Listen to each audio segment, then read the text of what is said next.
बिस्मिल्लाहिर्रहमानिर्रहीम। अस्सलाम वालेकुम रहमतुल्लाहि व बरकातुहू। मुअज्जज़ात दिखाने वाली आयत। मुहर्रम से पहले 11 बार जो पढ़ेगा उसकी ज़िंदगी से हर रुकावट दूर इंशाअल्लाह।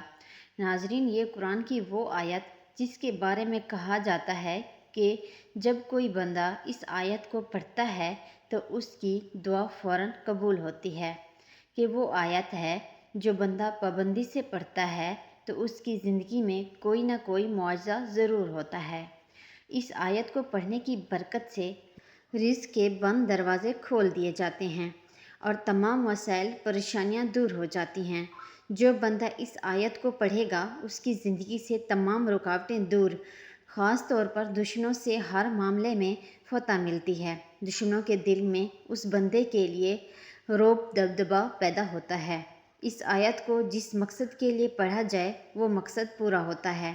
इस आयत को अगर औलाद के लिए पढ़ा जाए तो नेक साला औलाद पैदा होगी। इस आयत को घर में बरकत के लिए, इत्तफाक के लिए, घर से लड़ाई झगड़ा दूर करने के लिए पढ़ा जाए तो घर से लड़ाई झगड़ा ख़त्म होंगे, क्योंकि ये वो आयत है जो दिलों में मोहब्बत पैदा करती है। ये आयत आपकी तमाम हाजतों के लिए काफ़ी है। ज़ुल्हज के आखिरी दिनों में इसको ज़्यादा से ज़्यादा पढ़ें, क्योंकि ये बहुत ही प्यारे दिन हैं, बरक़ात वाले, दुआओं की कबूलियत वाले दिन हैं।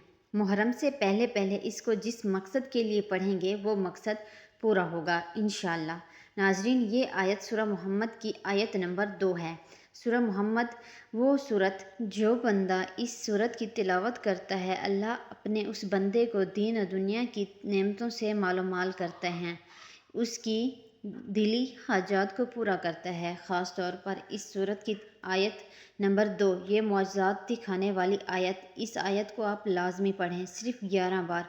इसको किसी भी नमाज के बाद पढ़ लिया करें। अव्वल व आखिर दुरूद पाक लाजमी पढ़ें, जितना पढ़ना चाहें वो। इसका तर्जमा है, और जो ईमान लाए और उन्होंने अच्छे काम किए और जो कुछ मोहम्मद सल्लल्लाहु अलैहि वसल्लम पर नाजिल किया गया उस पर भी ईमान लाए, हालांकि वो उसके रब की तरफ से बरहक भी है, तो अल्लाह उसकी बुराइयों को मिटा देगा और उनके हाल दुरुस्त कर देगा। तो आप इस अमल को लाजमी करें, इसे शेयर करें, वीडियो को लाइक और चैनल को सब्सक्राइब करें।